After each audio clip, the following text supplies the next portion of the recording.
Doctor ने सिर्फ एक लाइन बोली कि आपको एंडोस्कोपी करवानी पड़ेगी। बस इतनी सी लाइन और आपके दिमाग में क्या क्या चलने लग जाता है। आप क्लिनिक के बाहर जाते हैं, फोन उठाते हैं और गूगल करते हैं। गूगल आपको ऐसी ऐसी चीजें दिखा देता है जो नहीं दिखनी चाहिए। आपको दिखाता है स्केरी थंबनेल्स, कॉम्प्लिकेशंस की लंबी लिस्ट बता देगा और वो एक लंबी सी ट्यूब दिखा देगा और लोग कमेंट्स में अलग अलग चीजें लिख रहे होते हैं, जैसे बहुत पेनफुल चीज होती है, बहुत डिस्कम्फर्ट होता है। ये सोच सोच के आपको उस रात नींद भी नहीं आती है। दिमाग में सिर्फ एक ही सवाल घूमता रहता है, क्या मुझे दर्द होगा, क्या मेरी सांस रुक जाएगी, क्या मुझे सब फील होगा जब एंडोस्कोपी हो रही होगी।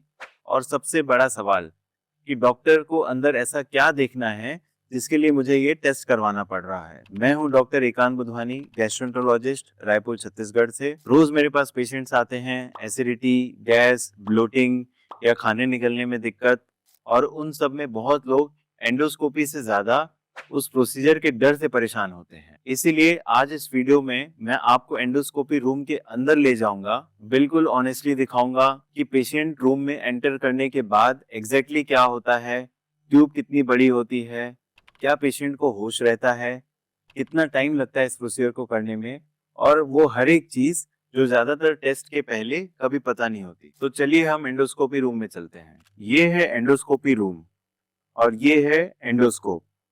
इसका नाम सुन के जो इमेज दिमाग में आती है, एक बहुत मोटी सी पाइप होगी, हार्ड होगा, एक डर बैठ जाता है। ये सब गलत है। देखिए ये इतनी पतली सी रहती है, एक छोटी उंगली के बराबर। ये फ्लेक्सिबल होती है, बिल्कुल रबर जैसी। जब आप इसे निगलते हैं तो आपके गले के हर टर्न के साथ खुद को मोड़ देती है। यहाँ टिप पर एक बहुत सा छोटा एचडी कैमरा लगा हुआ रहता है, लाइट के सोर्स रहते हैं और एक ओपन चैनल होता है जिसके थ्रू हम पानी डाल सकते हैं, हवा डाल सकते हैं और जरूरत पड़े तो एक छोटा सा इंस्ट्रूमेंट भी डाल सकते हैं, जैसे बायोप्सी अगर लेना हो तो। और ये सब जाकर हमें दिखता है इस मॉनिटर पे। हम सिर्फ मॉनिटर को देखते हैं, आपको नहीं। प्रोसीजर के लिए आप लेफ्ट साइड आराम से करवट कर कर लेटे हैं। हम आपके दांतों के बीच में एक प्लास्टिक का माउथ गार्ड लगा देते हैं ताकि आप गलती से ट्यूब को दांत से ना चबा दें। फिर आपके गले में एक स्प्रे किया जाता है ज़ाइलोकेन का। इससे आपका गला 2 मिनट में बिल्कुल सुन्न हो जाता है। अब स्कोप आपके मुंह के रास्ते से अंदर आता है। हम आपसे एक बार निगलने के लिए कहते हैं। पहली चीज जो कैमरे में दिखती है वो है आपके वोकल कॉर्ड्स, जिनसे आप बोलते हैं। हम चेक करते हैं कि यहाँ पे कोई स्वेलिंग तो नहीं है या कोई रुकावट तो नहीं है। अगर आपको अक्सर बोलने में तकलीफ रहती है, आवाज थोड़ी भारी हो गई है, तो आपकी प्रॉब्लम यहाँ वोकल कॉर्ड्स की भी हो सकती है। फिर स्कोप जरा सा नीचे जाकर खाने की नली में चले जाता है, यानी ईसोफेगस में एंटर कर जाता है। ये बिल्कुल स्मूथ और गुलाबी होता है।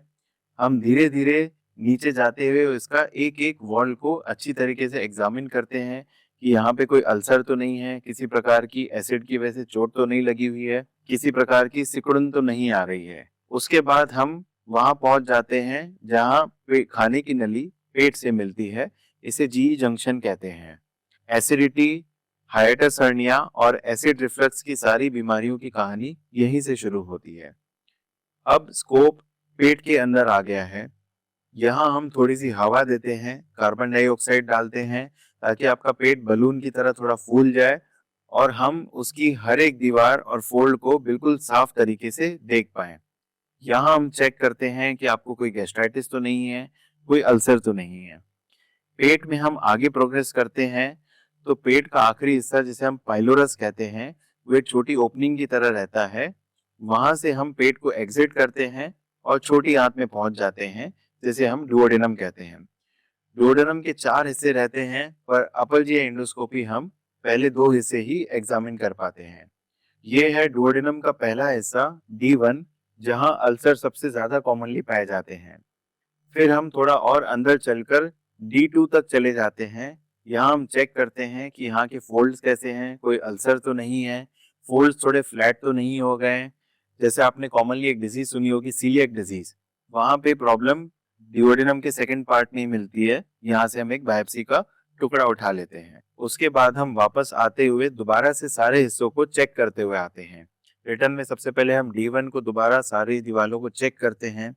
उसके बाद हम स्टमक में आ जाते हैं। यहाँ एक स्पेशल टेक्निक होती है जिसे हम रेट्रोफ्लेक्शन कहते हैं।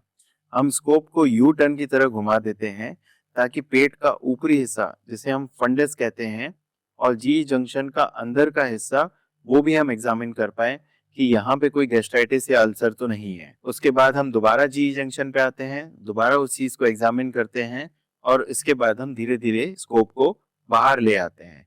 बस ये आपका प्रोसीजर कंप्लीट हो जाता है। तो आपने देखा कि पूरी एंडोस्कोपी करने में टोटल 2 से 3 मिनट का ही समय लगा, और अगर हमें बायोप्सी लेनी होती है या कुछ डिटेल एग्जामिनेशन करना होता है तो इसमें मैक्सिमम 5 से 7 मिनट लगते हैं। तो अब समझते हैं कि कब एंडोस्कोपी करना जरूरी है। कुछ साफ सिचुएशंस हैं। अगर आपको खाना निगलने में दिक्कत हो रही है, आपको एसिडिटी है जो 6-7 हफ्तों से चल रही है और ठीक नहीं हो रही है, खून की उल्टियां हो रही हैं, या फिर आपको काली लैट्रिन हो रही है, बिना कोशिश के आपका वजन कम होते जा रहा है, या 50 की उम्र के बाद आपको पहली बार एसिडिटी हो रही है, इन केसेस में एंडोस्कोपी करना जरूरी होता है। लेकिन ये भी सेम टाइम पे समझ लीजिए कि हर एसिडिटी के लिए एंडोस्कोपी की जरूरत नहीं होती है। सिंपल एसिडिटी जो पीपीआई से ठीक हो रही है, या गैस या ब्लोटिंग जिसका रीजन आप जानते हैं, तो एंडोस्कोपी का इंडिकेशन नहीं है। आपका डॉक्टर डिसाइड करेगा, आप उन्हें ट्रस्ट कीजिए। एक सवाल जो हर पेशेंट पूछता है कि डॉक्टर बेहोशी की दवाई देंगे या नहीं।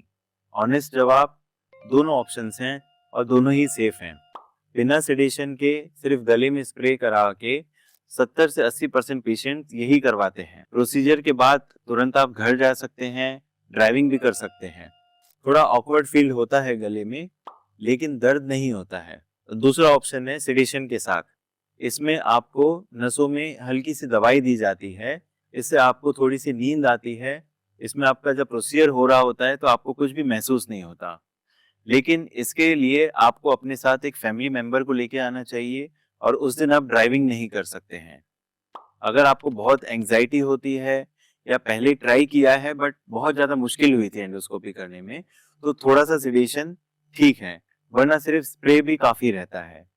ये आपकी चॉइस है, इसमें कोई प्रेशर वाली बात नहीं। प्रोसीजर के बाद पहले 1 घंटे गला थोड़ा सा नम फील होगा, हल्की सी पेट में गैस फील होती है, वो हवा की वजह से होती है जो एंडोस्कोपी के दौरान हमने डाली थी। 1-2 बार डकार निकलने से इसमें आराम आ जाता है। बिना सेडेशन के आप 1 घंटे में बिल्कुल नॉर्मल हो जाते हैं, आप नॉर्मल खाना खा सकते हैं। सेडेशन अगर दिया हुआ हो तो आपको 2-3 घंटे रुकना चाहिए। एक हल्का सा गले में डिस्कम्फर्ट फील हो सकता है अगले दिन, वो भी 1-2 दिन में अपने आप ही पूरी तरीके से ठीक हो जाता है। और मेन बात, प्रोसीजर के तुरंत बाद आपको हम बता देते हैं कि प्रोसीजर में हमारी क्या फाइंडिंग्स है, आपको फोटोज भी दिखाते हैं अंदर के, और यदि हमने कोई बायोप्सी ली हो तो उसका रिजल्ट 3 से 5 दिन में आता है। तो कॉम्प्लिकेशंस, ऑनेस्ट बात, बहुत बहुत रेयर होते हैं। 10,000 में से किसी एक पेशेंट में कोई मेजर इशू होता है। अगर आपको बुखार आ रहा है, बहुत तेज पेट में दर्द हो रहा है, या खून की उल्टी हो रही हो एंडोस्कोपी के बाद, तो तुरंत वापस आइए और कंसल्ट कीजिए। लेकिन ये होता लगभग कभी नहीं है। रोज की ड्राइविंग इससे ज्यादा रिस्की है। तो अगर आपको डॉक्टर ने एंडोस्कोपी एडवाइस की है तो उसे पोस्टपोन मत कीजिए। ये 3 मिनट का प्रोसीजर है, आपके कई साल के सवालों का जवाब दे सकता है जो पेट की प्रॉब्लम की वजह से आप फेस कर रहे हैं। तो आज के लिए बस इतना ही, मिलते हैं हम अगले वीडियो में, तब तक के लिए धन्यवाद।